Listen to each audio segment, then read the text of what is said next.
because you never know what day to day is going to bring you. So that's part of that factor that you have to learn and understanding what your equipment is able to do and what it's not able to do.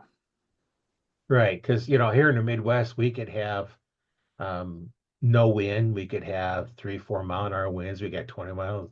We could have 30 mile an hour winds.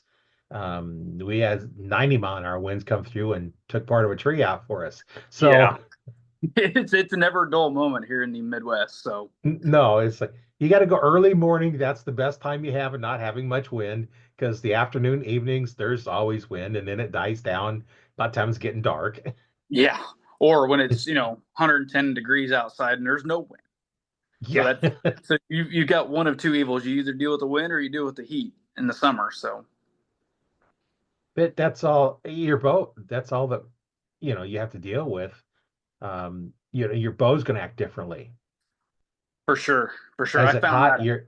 your strings will stretch a little bit more. Your limbs a little bit different.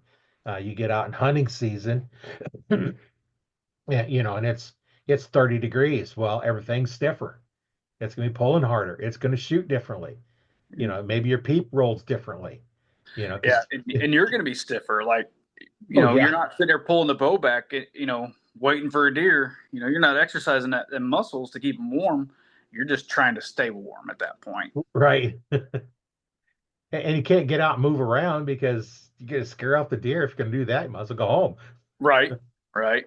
Yeah, this year I kind of bit the bullet and I ended up buying me a saddle. So we're gonna see how that goes this year for hunting season. Yeah, I've seen, people that have those. I actually interviewed a guy that, shoots out of them. I I don't know. I haven't tried one, so I don't know. I'm not gonna say good or bad about them because I haven't tried them. I'm kind of old school. I still like to hunt out of tree stands. Right. And that's me too. I was like really leery about it. I'm like, I don't know. I don't know if it's gonna make it a different advantage for me or not, or if even if I'm gonna like it. And I told myself, if I don't like it, I can always sell it. It's not a huge deal. And always go back to just a hang on tree stand. But I definitely like getting deep in there as far as what I consider deep is probably about a mile. Because here in the Midwest, there's trees, but sometimes you got to walk a long way to get to the right tree. So Right.